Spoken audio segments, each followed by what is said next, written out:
Hello बेटीज, कैसे हो? I hope आप सब बढ़िया होंगे। बहुत बढ़िया। जैसे ही आपने अभी 2 मार्क्स वाला क्वेश्चन अभी देखा है लास्ट वीडियो में, ये वाला वीडियो है 5 मार्क्स वाले क्वेश्चन के लिए। ठीक, देखो जी, आपकी स्क्रीन पे क्वेश्चन दिखने लगा होगा। ठीक, अब इस क्वेश्चन को आप लोग अभी फिलहाल यहाँ देखो, लेकिन जब मैं सॉल्यूशन कराऊंगा तब आप इस क्वेश्चन को डिस्क्रिप्शन बॉक्स में जाके लिंक में टेलीग्राम का ज्वाइन लिंक करके आप इसको वहां से डाउनलोड करो और अपने पास रखो, वहां से देखना। चलो मैं क्वेश्चन पढ़ रहा हूँ, आप स्क्रीन पे देखो। Prepare cash flow statement on the basis of the information given in the balance sheet of a P Anand Limited। कब की बैलेंस शीट है? 2021 और 2022। हमारे लिए करंट ईयर है 2022, प्रीवियस ईयर है 2021। देखो क्वेश्चन में क्या क्या दिया हुआ है बेटा।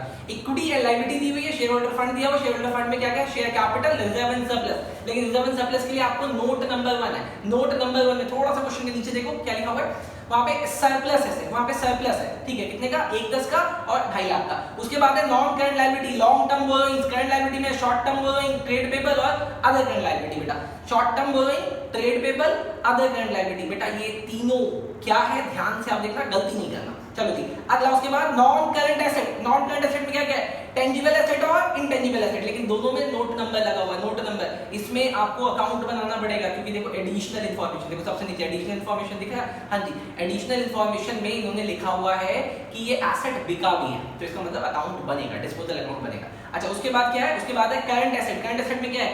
Current investment, inventories, trade receivable और कैश एंड कैश इक्विवेलेंट। गलती नहीं करना, इसमें ना करंट इन्वेस्टमेंट है, देखो करंट इन्वेस्टमेंट है, और उसके बाद है बेटा कैश एंड कैश इक्विवेलेंट। ये दोनों ही कैश एंड कैश इक्विवेलेंट का पार्ट होता है। मतलब कैश इक्विवेलेंट इस साल के लिए 14,000 प्लस करंट इन्वेस्टमेंट 8,000, 14 प्लस 8 22,000 का करंट ईयर है। तो इसका मतलब current investment cash and cash cash and cash equivalent का पार्ट बनेगा, तो गलती नहीं करना। एडिशनल इन्फॉर्मेशन में क्या दिया हुआ है बेटा?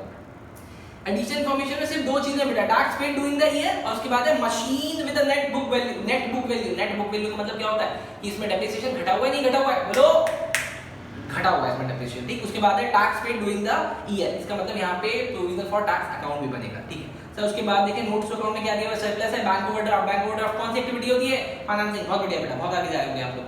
मशीनरी, एक्यूमुलेटेड डेप्रिसिएशन अकाउंट और पेटेंट। चलो जी, क्वेश्चन देख लिया, अब हम लोग देखते हैं इसका सॉल्यूशन। आओ चलो जी, क्वेश्चन की रीडिंग के बाद अब आते हैं इसके सॉल्यूशन में। देखो बेटा, क्वेश्चन सबसे पहले स्टार्ट होगा ऑपरेटिंग एक्टिविटी से। ऑपरेटिंग एक्टिविटी से क्वेश्चन स्टार्ट होगा। सर सबसे पहले यहाँ पे देखो लिखना है आपको नेट प्रॉफिट बिफोर टैक्स। लेकिन ये वाला जो है ये वर्किंग नोट से आएगा। आप यहाँ पे लिखोगे वर्किंग नोट 1 और टैक्स से आप यहाँ पे आ जाओगे। सर यहाँ पे क्या लेना है? यहाँ पे सरप्लस का डिफरेंस लेना है, सरप्लस का डिफरेंस। अब देखो आपके क्वेश्चन में सरप्लस कहाँ है? सर सरप्लस कहाँ मिलता है? रिजर्व एंड सरप्लस में। देखो रिजर्व एंड सरप्लस के अंदर सर बगल में लगा नोट नंबर। नोट नंबर क्या है? सब 1 में क्या दिया हुआ है सर? सिर्फ और सिर्फ सरप्लस दिया हुआ है। सर कितना था? इस साल का 2.5 लाख है, पिछले साल का 1,10,000 था, तो डिफरेंस कितना आ गया? 1,40 पॉजिटिव का। इस साल बढ़ा है ना बेटा पैसा, 2.5 लाख बढ़ गया पिछले 1,10 से, तो 1,40 हो गया। ठीक, अच्छा यहाँ पे इसके बाद 4 चीजें हमें ऐड करनी होती है। कौन कौन सी? Transfer to reserve, propose dividend paid, interim dividend paid, उसके बाद provision for tax. Provision for tax sir इसमें है? हाँ जी सर, देखो इसमें प्रोविजन फॉर टैक्स है, एक चीज मिल गई। तो बेटा उसके लिए ना प्रोविजन फॉर टैक्स अकाउंट बनाना पड़ता है। अब देखो अकाउंट कैसे बनेगा, आपको यहाँ पे लिखना है opening. Opening provision of tax कितना? देखो ना बेटा नोट नंबर में, देखो नोट नंबर में, नोट नंबर 3 कितना है सर? सर वो है 11,000। और क्लोजिंग कितना है बेटा? क्लोजिंग में लिखो बाय टू बैलेंस में 18,000। ठीक है सर, उसके बाद देखो मैंने बोला था कि इसमें 2 एडिशनल इन्फॉर्मेशन आएगी, एग्जाम में एक आ गई। एक कितनी है sir? Tax paid doing the year. बेटा टैक्स पेड इधर लिखते हैं, तो यहाँ पे लिख दो टू बैंक। आपने लिख दिया टू बैंक। कितना टैक्स पेड है? कितना टैक्स पेड है? टैक्स पेड है 16,000। 16,000 बेटा, इसका हमने टोटल मारा आ गया 34,000। 34,000 में से 11,000 लेस करो तो बेटा यहाँ पे कितना आ गया? प्रोविजन मेड कितना आ गया? P&L से हमने प्रोविजन कितने का बना लिया? प्रोविजन बन गया 23,000 का। 34 आओ जी ऊपर बेटा। अब इस 34 को यहाँ पे लिख देंगे, सॉरी ये जो नया प्रोविजन आया था 23 यहाँ पे लिख दिया। यहाँ पे लिख दो ऐड बेटा प्रोविजन फॉर टैक्स। हो गया सर, तो सर ये कितना आ गया? सर ये आ गया 163। अब बहुत जल्दी इस 163 को बेटा यहाँ पे लिख दो, डन। ठीक है सर, सर मजा आ गया, डन बेटा। इसके बाद देखो क्या अगली एडिशनल इन्फॉर्मेशन क्या बेटा? अगली एडिशनल इन्फॉर्मेशन है मशीन से रिलेटेड बेटा। क्या मशीन का कोई पोर्शन यहाँ पे आएगा? ऑपरेटिंग में आएगा बेटा। डेप्रिसिएशन और लॉस या प्रॉफिट, जब भी आपको सेल करते हो, देखो आपके एग्जाम में ना ये मतलब आएगा ही आएगा कि प्रॉफिट होगा या लॉस होगा, तो इसका मतलब ये आपको पहले बनाना पड़ेगा ऑपरेटिंग के लिए, तो आप बनाते हैं बेटा। देखो यहाँ पे जब भी कोई मशीन सेल होगी तो 3 अकाउंट बनेंगे बेटा, machinery account, provision for depreciation account और एसेट डिस्पोजल। अगर प्रोविजन फॉर डेप्रिसिएशन अकाउंट के लिए उन्होंने अलग से डेप्रिसिएशन नहीं दिया तो ये नहीं बनेगा, लेकिन अगर अलग से दिया है तो बनेगा। जल्दी से बेटा मुझे बताओ मशीनरी का ओपनिंग कितना है बेटा। मशीनरी का ओपनिंग है बेटा 17 लाख, लिखो यहाँ पे 2 ओपनिंग 17 लाख, और फिर बेटा यहाँ पे लिख दो बाय क्लोजिंग। क्लोजिंग कितना है, अरे बोलो क्लोजिंग कितना है, 170। क्लोजिंग है बेटा 20 लाख, 20 लाख लिख दिया आपने यहाँ पे बेटा, ये 17 लाख कर लेना और ये 20 लाख कर लेना, ठीक है सर। उसके बाद देखो डेप्रिसिएशन का ओपनिंग कितना है सर, डेप्रिसिएशन का ओपनिंग है 90,000 बेटा, डेप्रिसिएशन का ओपनिंग यहाँ लिखते हैं, तो यहाँ पे लिख दो बेटा 90,000। और सर क्लोजिंग कितना है बेटा, तो प्रोविजन फॉर डेप्रिसिएशन अकाउंट में क्लोजिंग लिख दो, क्लोजिंग कितना है, क्लोजिंग कितना है 140, सर 140 हमने यहाँ पे लिख दिया।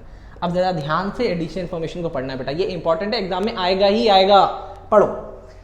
Machine with net book value, net book value का मतलब है, नेट बुक वैल्यू का मतलब है कि इस कॉस्ट पे हमने डेप्रिसिएशन लेस कर दिया, मतलब ये डेप्रिसिएशन घटाने के बाद की वैल्यू है, कितनी है 10,000 रुपए। और सर उसके ऊपर एडिशनल इन्फॉर्मेशन क्या, एक्यूमुलेटेड डेप्रिसिएशन कितना लगा हुआ है 40,000, बेचा है कितने में 2,000 में, मतलब एक एसेट जिसकी कॉस्ट 50,000 थी, सर 50,000 कैसे है, अरे 10,000 नेट वैल्यू है, 40,000 का डेप्रिसिएशन कटा हुआ है, मतलब 50,000 का एसेट जिसपे 40 का डेप्रिसिएशन लगा हुआ है उसको 2,000 में बेचा, तो 50 में 40 डेप्रिसिएशन लग गया तो कितने का बचा 10 का, और 10 वाली चीज आपने 2 में बेची तो लॉस कितने का 8 का लॉस। Done sir. अब इसको यहाँ पे कैसे लिखना है बेटा, देखो कॉस्ट कितनी थी, उसकी कॉस्ट कितनी थी, तो हम यहाँ पे लिखेंगे bye asset disposal, asset disposal कितने का 50,000 का। सर 50 कैसे आया, सर 50 कैसे आया, अरे बोला ना नेट वैल्यू है 10, 40 डेप्रिसिएशन उसमें ऐड कर दो तो 50 आया। सर यहाँ पे किसका नाम आ गया एसेट डिस्पोजल का, तो वो एसेट डिस्पोजल में ले आओ 2 मशीनरी। ये ज़्यादा ऑथेंटिक मेथड है बेटा, क्लास में आपने कैसे किया मुझे नहीं पता, लेकिन ये ज़्यादा ऑथेंटिक मेथड है। अब इसके ऊपर डेप्रिसिएशन कितना कटा हुआ है 40, तो उस डेप्रिसिएशन को यहाँ पे लिखो 2 एसेट डिस्पोजल 40। अब देखो यहाँ पे एसेट डिस्पोजल डेबिट में है तो वो यहाँ आ जाएगा क्रेडिट में, by provision for depreciation 40,000। Done. अच्छा अब देखो उसको हमने बेचा कितने में, 2,000 रुपए में, तो बाय बैंक 2,000।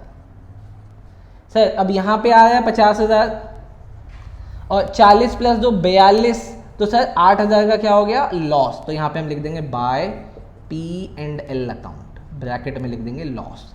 सर ये आ गया 50,000। डन सर, एडिशनल इन्फॉर्मेशन में कुछ नहीं बचा, ठीक। अब सबको क्लोज कर लेते हैं। यहाँ कितना आया बेटा 20,50,000। सर यहाँ पे कितना आ रहा है 17 लाख, तो सर बैलेंसिंग फिगर कितना 3.5 लाख। ये 3.5 लाख क्या माना जाएगा सर बैंक से, इसका मतलब हमने परचेस किया, बैंक ब्रैकेट में परचेस, यहाँ पे आ गया 20,50, ठीक बेटा। इसका टोटल कितना आ रहा है 180, तो यहाँ पे भी आ जाएगा 180, लेकिन सर यहाँ तो 90 आ रहा है, तो 90 का बेटा इस बार का डेप्रिसिएशन बाय P&L ब्रैकेट में डेप्रिसिएशन। डन। अब यहाँ से कौन कौन सी चीज़ें बेटा ऑपरेटिंग में जाएगी, ऑपरेटिंग में क्या जाएगा सर, ये एक तो डेप्रिसिएशन जाएगा, एक ही डेप्रिसिएशन जाएगा। दूसरा आपको लॉस हुआ 8,000 का, आपको लॉस हुआ 8,000 का, तो बेटा जल्दी से यहाँ पे ऐड कर दो, क्या क्या ऐड डेप्रिसिएशन कितना 90,000 plus loss on sale of machinery कितना बोलो, अरे कितना आया लॉस आया था 8,000 का, ठीक। अब देखो आपको करना क्या होता है बेटा, आपको करना क्या होता है, अब इसके बाद क्वेश्चन में देखो कहाँ गया आपका क्वेश्चन, हाँ जी। अब क्वेश्चन में देखो क्या कोई ऐसा पॉइंट है, क्या कोई ऐसा पॉइंट है जो अब यहाँ पे जिसकी वजह से आपका प्रॉफिट बढ़ता या घटता हो, देखो दिखा जाए क्या, ये थोड़ा सा प्रैक्टिस आपको करनी पड़ेगी, ठीक। सर नहीं दिखता, अब मुझे यहाँ पे क्या दिखता है सीधा, अब यहाँ पे मुझे दिखता है इंक्रीज और डिक्रीज, इंक्रीज और डिक्रीज। सर उसका मतलब उससे पहले मुझे इसको क्लोज करना पड़ेगा, इसको क्लोज कर लो बेटा। यहाँ पे क्या लिखे profit before working capital change, ठीक। क्योंकि अब ना कोई आइटम नहीं है जिसमें प्लस और माइनस करना है, अब सिर्फ वर्किंग कैपिटल का ही एडजस्टमेंट करना है। सर वर्किंग कैपिटल का मतलब अरे करंट एसेट और करंट लायबिलिटी का इंक्रीज और डिक्रीज देखना। चलो जी पहले मुझे इसका टोटल बताओ, इसका टोटल कितना आ रहा है, इसका टोटल आएगा 0 0 0 1 6 और 261 बेटा, 261 आ रहा है बेटा, ठीक। चलो जी, अब 261 आया सर। अब इसमें जल्दी से देखते हैं वर्किंग कैपिटल कौन है। पहले हम लोग करंट एसेट देखेंगे, फिर करंट लायबिलिटी देखेंगे, ठीक। चलो जी सर। सर सबसे पहले देखो करंट लायबिलिटी बेटा, short term borrowing. Short term borrowing में नोट नंबर 2 लगा सर। शॉर्ट टर्म बोरोइंग में नोट नंबर 2 में है बैंक ओवरड्राफ्ट। बैंक ओवरड्राफ्ट बेटा फाइनेंसिंग एक्टिविटी होती है, छोड़ दो। ट्रेड पेबल बेटा, ट्रेड पेबल पहले कितना था 83 का, अब कितना हो गया 15 का। पहले 83 का था, 15 का था। याद रखना, जब भी करंट लायबिलिटी इंक्रीज होगी तो वो ऐड होगा, जब भी करंट लायबिलिटी डिक्रीज होगी तो वो लेस होगा। ये डिक्रीज हो रहा है बेटा, तो आप यहां पे कर दो less. Decrease in trade payable कितना आ रहा है 68। आप इसको इस तरीके से डिनोट करोगे ब्रैकेट में कि नेगेटिव हो रहा है। अगला बेटा क्या है अदर करंट लायबिलिटी बेटा। अदर करंट लायबिलिटी में देखो नोट नंबर 3 है बेटा। नोट नंबर 3 में आओ, वहां पे क्या है बेटा प्रोविजन फॉर टैक्स। और प्रोविजन फॉर टैक्स की ट्रीटमेंट हम कर चुके, तो इसका मतलब यहाँ पे और कुछ नहीं आएगा बेटा, और कुछ नहीं आएगा। अब जल्दी से आ जाओ बेटा अपने करंट एसेट में। करंट एसेट में पहली चीज है करंट इन्वेस्टमेंट। मैंने बोला आपको ये कैश एंड कैश इक्विवेलेंट है, छोड़ दो। अगला बेटा इन्वेंट्रीज। इन्वेंट्रीज पहले कितना था 59, अब कितना है 37। सर करंट एसेट की ट्रीटमेंट तो बताओ। जब करंट एसेट बढ़ेगा तो लेस होगा, जब करंट एसेट घटेगा तो ऐड होगा। यहां पे क्या हो रहा है सर घट रहा है तो ऐड होगा। Decrease in inventories. सर कितना आ रहा है, सर कितना आ रहा है बोलो 22,000।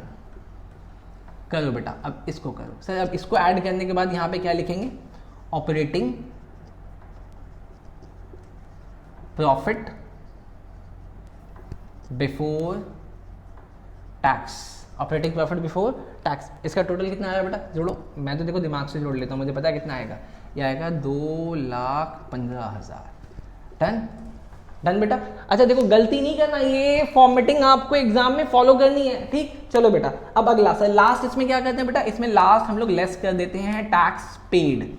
टैक्स पेड देखो जी, टैक्स पेड कितना है सर। टैक्स पेड कैसे पता चलेगा, अरे देखो ना क्वेश्चन के लास्ट में बोला नहीं था टैक्स पेड कितना है 16,000। टैक्स पेड कितना है 16,000। नहीं नहीं एक चीज और छूट गई, एक चीज और छूट गई बेटा, ट्रेड रिसीवेबल भी था ना, trade receivable. Okay trade receivable भी था। एक मिनट ट्रेड रिसीवेबल भी तो करंट एसेट था, उसको भी तो करना था। ट्रेड रिसीवेबल देखो क्या हुआ इंक्रीज हो रहा है डिक्रीज हो रहा है सर। सर ट्रेड रिसीवेबल पहले 23 का था, 26 का हो गया सर। इंक्रीज हो गया, इंक्रीज लेस होता है बेटा। Increase in trade receivable. Increase in trade receivable कितना आ गया बेटा, कितना आ रहा है देखो इंक्रीज कितना आ रहा है 3,000। तो 3,000 इसको लेस कर दो। अब यहां पे लिखो बेटा क्या लिखना है work operating profit before tax. कितना आ रहा है बोलो बोलो बोलो 2,12,000। ये मैंने कैसे निकाला, मेरे पास दिमाग है। जैसे आप लोगों के पास माँ है, मेरे पास माँ है, मेरे पास एक्स्ट्रा चीज़ दिमाग भी है, ठीक। अच्छा ये फॉर्मेट आप लोगों को फॉलो करना है, फॉलो नहीं करोगे तो मार्क्स कट जाएगा। मैं फिर से बोल रहा हूँ ऑपरेटिंग के फॉर्मेट का मार्क्स होता है सर, इसी तरीके से ऑर्डर में करना है। चलो जी सर लास्ट चीज़ क्या करना है, बोला ना आपने टैक्स पेड से पहले, तो बस यहाँ पे टैक्स को माइनस कर दो, टैक्स पेड माइनस कर दो। टैक्स पेड कितना है सर देखो क्वेश्चन में दिया हुआ कितना है 16,000 रुपये। 16,000 माइनस करो, 16,000 माइनस करो कितना आया 196 आया। देखा मैं बोला ना मेरे पास दिमाग है बेटा। बस यहाँ पे क्या लिख देंगे देखो ये पॉजिटिव है ना, तो पॉजिटिव में हम लोग लिखते हैं cash flow from operating activity. बहुत बढ़िया बेटा, बहुत सुंदर राइटिंग आप लोगों की। 196 इसको बाहर भी लिख देंगे, ठीक। चलो जी अब जैसे ही ऑपरेटिंग एक्टिविटी होगी, अगली एक्टिविटी कौन सी है बोलो, कौन सी है investing activity. Sir investing activity के लिए कोई एडिशनल इन्फॉर्मेशन कहाँ है, देखो ना 2 ही तो थी, वो दोनों खत्म कर दी हम लोगों ने। चलो जी सर अब जल्दी से सर इसमें एसेट का परचेज और सेल आता है। आपने कोई एसेट परचेज किया था, हाँ किया था ना सर। देखो जी यहाँ निकला था एसेट का परचेज, इधर निकला था कितना 3.5 lakh. Purchases of machinery done sir. कितने की परचेज की थी सर 3.5 लाख की। पैसा आया होगा कि गया होगा बोलो, अरे गया होगा ना यार। अच्छा उसके बाद आपने सेल भी किया था, कितने में सेल किया था, अरे बहुत पैसे आए थे, याद करो ना कितने का बेचा था, याद करो। ये देखो बेटा 2,000 का आपने सेल किया था, तो 2,000 का आपने सेल कर दिया, पैसा आ गया। इसके अलावा देखिए आप देखो जरा जाके कि एसेट के कॉलम में और कुछ है बेटा। एक चीज़ है इंटेंजिबल एसेट। इंटेंजिबल एसेट बेटा पहले 50,000 का था, सॉरी पहले 30,000 का था, अब 50 का हो गया। तो इसका मतलब आपने 20 का और परचेज किया है। परचेजेज ऑफ इंटेंजिबल एसेट में क्या था, पेटेंट, तो यहाँ पे लिख दो परचेजेज ऑफ पेटेंट्स। कितना आया, 20,000 पैसा गया। अब देखो मैं दिमाग से इसका बता दूँ कितना आ रहा है, बताऊँ कितना आ रहा है, 368। लेकिन सर ये नेगेटिव आ रहा है, क्या आ रहा है ये, नेगेटिव। तो हम यहाँ पे क्या लिख देंगे, cash used in investing activity, investing activity. बहुत बढ़िया, बहुत मज़ा आ रहा है। बताओ जी, तो इसको बाहर लिख देंगे 368। सर ठीक है, मज़ा आ गया। अच्छा इसके बाद अगला कौन सा, फाइनेंसिंग एक्टिविटी। देखो आप भी ना एग्जाम में थोड़ा सा ध्यान रखना, एक एक्टिविटी खत्म होने के बाद थोड़ा सा आप स्पेस दोगे, स्पेस नहीं दोगे तो दिक्कत होगी। कई बार मैं कॉपी चेक करता हूँ, हाँ मैं कॉपी भी चेक करता हूँ, तो उसमें मैं देखता हूँ क्या है ना, लास्ट में लाके बड़ा अजीब सा कर देते हो आप लोग। तो ऐसा नहीं करना, हॉच पॉच नहीं करना बेटा, प्रेजेंटेशन अच्छी रखना, उसका मार्क्स मिलेगा। फाइनेंसिंग एक्टिविटी में देखो क्या क्या है बेटा, फाइनेंसिंग एक्टिविटी में देखो कि आपका शेयर कैपिटल बढ़ा है घटा है, सर बढ़ा है। पहले 14 लाख था, अब कितना हो गया, अब कितना हो गया है, 15 लाख। तो आया पैसा, proceeds from issue of share capital. उन्होंने नाम नहीं बोला इक्विटी या प्रेफरेंस, तो इसलिए मैं शेयर कैपिटल ही लिखूंगा। कितना, 1 लाख रुपये पैसा आया है। ठीक है बेटा, इसके बाद देखो अगला इसमें क्या आने वाला है, इसमें अगला क्या है, इसमें अगला है हमने याद करो एक करंट लायबिलिटी छोड़ दी थी, बैंक ओवरड्राफ्ट, क्योंकि फाइनेंसिंग एक्टिविटी होती है ना। हाँ जी, पहले कितने का था वो, 10,000 का था, कितने का हो गया, 12,000 का। तो पैसा आया है, इंक्रीज लिखते हैं बेटा इसमें, increase in bank overdraft. Bank overdraft क्या होता है, इसके लिए तो आपको 12th की मैक्रो इकोनॉमिक्स पढ़नी पड़ेगी, उसकी भी सीरीज आएगी, वो भी देखना। ठीक, चलो जी, कितने पैसे आए हैं, 2,000 रुपये आए हैं। ठीक, अच्छा इसके अलावा और कुछ आया बेटा, हाँ देखो बेटा, लॉन्ग टर्म बोरिंग पहले कितने की थी, 1,25 की, अब कितने की होगी, 2 लाख की, मतलब उससे भी पैसा आया है।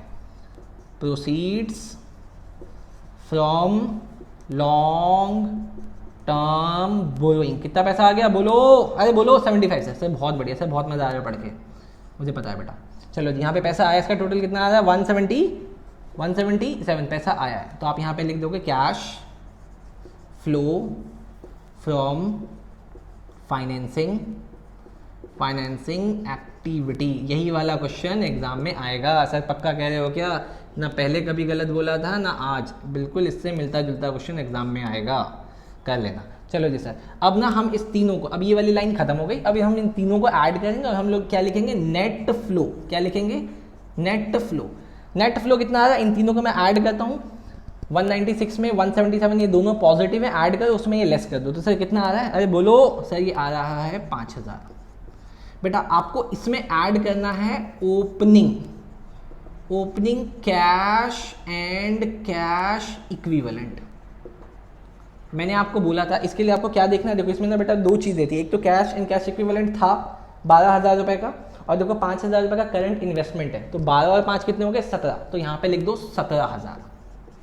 अब यहाँ पे क्वेश्चन हुआ खत्म, और आपको ये भी पता चल जाएगा कि आपका सही है या गलत है। इन दोनों को ऐड करो, कितना आया, 22। यहाँ पे आपको लिखना है closing cash and cash equivalent. अब आप बस जाके ये देखो क्या क्लोजिंग इतना आ रहा है, क्लोजिंग इतना आ रहा है, यस सर आ रहा है। चलो जी, मज़ा आ गया। इसका मतलब ये क्वेश्चन आपका सही है। ये वाला क्वेश्चन 1 बार 2 बार 3 बार करो, एग्जाम में बिल्कुल इससे मिलता जुलता क्वेश्चन आने वाला। डन। चलो जी, और नोटिफिकेशन की बेल को दबा देना ताकि अगली वीडियो में मिलेगी। कैश फ्लो की सीरीज यहाँ पे खत्म होती है, अब हम लोग अगली सीरीज लेके आने वाले। ठीक, चलो जी बच्चों, थैंक यू, बाय।